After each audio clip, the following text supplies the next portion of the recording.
रोज एक कहानी।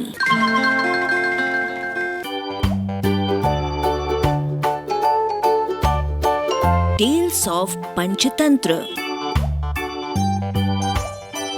पंचतंत्र की कहानियाँ। 32वीं कहानी, रंग में भंग। एक बार जंगल में पक्षियों की आम सभा हुई। पक्षियों के राजा गरुण थे। सभी गरुण से असंतुष्ट थे। मोर की अध्यक्षता में सभा हुई। मोर ने भाषण दिया, साथियों, गरुण जी हमारे राजा हैं, पर मुझे ये कहते हुए बहुत दुख हो रहा है कि उनके राज में हम पक्षियों की दशा बहुत खराब हो गई है। उसका ये कारण है कि गरुण जी तो यहाँ से बहुत दूर विष्णु लोक में विष्णु जी की सेवा में लगे रहते हैं। हमारी ओर ध्यान देने का उन्हें समय ही नहीं मिलता। हमें अपनी समस्याएं लेकर फरियाद करने जंगली चौपायों के राजा सिंह के पास जाना पड़ता है। हमारी गिनती न 3 में रह गई है और न 13 में। अब हमें क्या करना चाहिए, यही विचारने के लिए ये सभा बुलाई गई है। हुदहुद ने प्रस्ताव रखा कि हमें नया राजा चुनना चाहिए जो हमारी समस्याएं हल करे और दूसरे राजाओं के बीच बैठकर हम पक्षियों को जीव जगत में सम्मान दिलाए। मुर्गे ने बांग दी, कुकड़ू, मैं हुदहुद जी के प्रस्ताव का समर्थन करता हूँ। चील ने जोर की सीटी मारी और कहा, मैं भी सहमत हूँ। मोर ने पंख फैलाए और घोषणा की तो सर्वसम्मति से तय हुआ कि हम नए राजा का चुनाव करें। पर किसे बनाए हम राजा? सभी पक्षी एक दूसरे से सलाह करने लगे।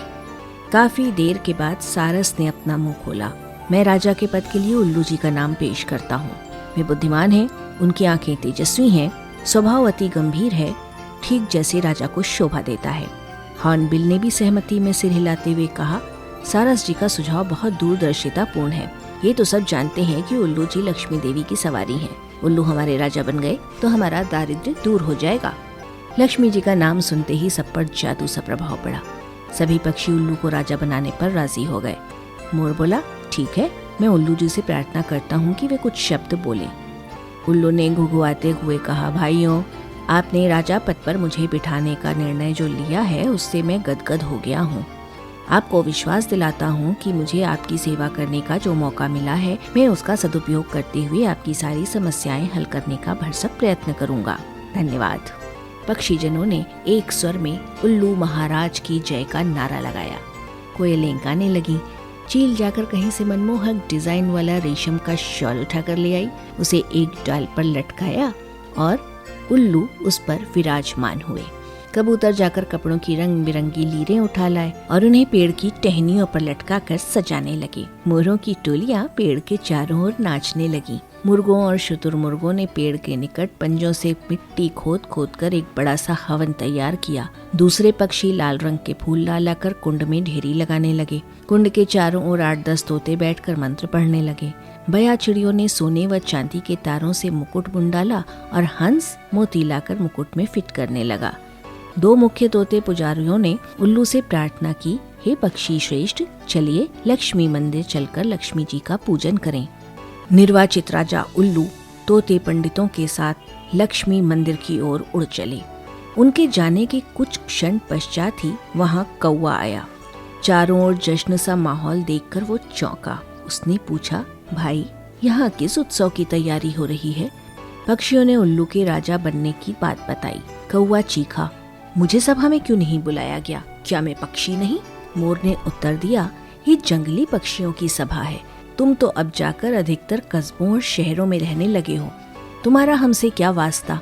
कौवा उल्लू के राजा बनने की बात सुनकर जल भुन गया था। वो सिर पटकने लगा और कांव कांव करने लगा। अरे, तुम्हारा दिमाग खराब हो गया है जो उल्लू को राजा बनाने लगे। वो चूहे खाकर जीता है और ये मत भूलो कि उल्लू केवल रात को बाहर निकलता है। अपनी समस्याएं और फरियाद लेकर किसके पास जाओगे? दिन को तो वो मिलेगा भी नहीं।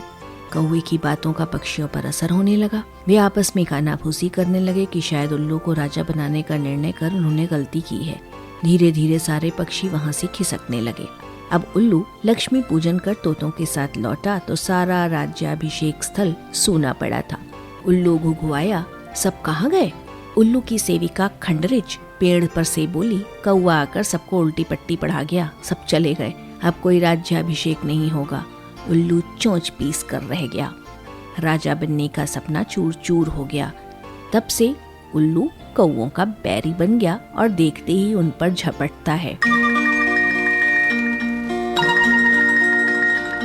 इस कहानी से हमें सीख मिलती है कि कई लोगों में दूसरों के रंग में भंग डालने की आदत होती है और अपनी इस आदत के कारण लोगों से वो उम्र भर की दुश्मनी मोल ले बैठते हैं।